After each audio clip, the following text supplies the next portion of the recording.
tell us how you see the outside looking in as of right now. Yeah, my first four out right now are North Carolina, Arizona State, Indiana, and SMU, and it's kind of a collection of teams that I'm a little surprised they're like still here. But kind of that's how the bubble has kind of shaken out recently. Like just like my last four in, I feel like man, there are some tough resumes to keep in the field right now, and these are some tough resumes to really be the first few teams out. North Carolina, it's just kind of okay. 1-7 in quadrant one is not something to really jump out at you. Arizona State and Indiana are 2-7 apiece in those two qualities. Also, not particularly strong. SMU is still looking for a quad one win. I mean, SMU is the team that's probably done the best job at just beating everyone that they should beat to stay in the bubble mix, but they really need to add a quality win at some point in here to boost everything up. But for now, every metric except KPI is in the top 56 nationally. Like that's going to keep them in the bubble conversation until they can pick up one of those wins or two of those wins. But right now, I think that those teams are on the outside.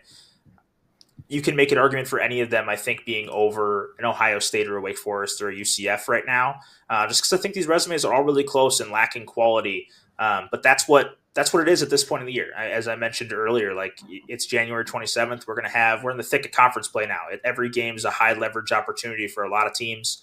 And as we get more and more of those games in, we'll have more and more. We'll get a better idea of what is 1-7 versus 2-8.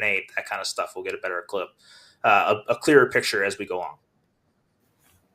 And Brad, coming to you now for how you're viewing the outside of the bubble looking in for your first four out. And obviously everybody knowing that North Carolina avoided the doomsday loss to Boston College this past weekend.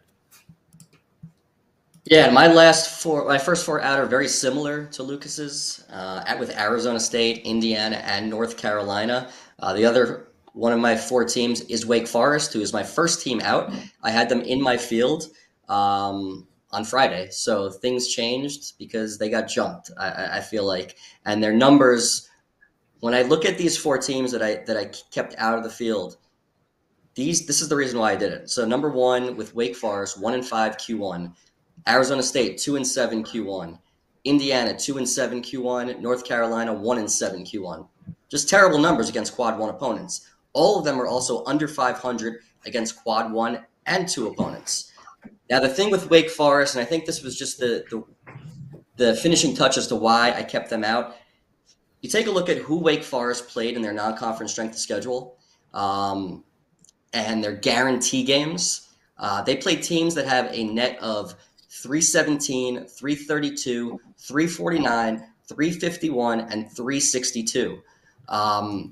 They didn't lose any of those games, which is great, but the largest win of those 5 games came by 16 points. And in this day and age of the selection process, that matters. It's a reason why their predictive metrics are so poor. Now, I know predictives don't matter in terms of inclusion, but that's something that is not helping their case if and when they do break the line and get back into the field. Something to keep in mind. But as Lucas mentioned, huge week up ahead for Wake Forest, huge week up ahead for Arizona State, who goes to Colorado and gets Arizona at home. If they can sweep those two teams, which is surely possible, they'll be back in the field.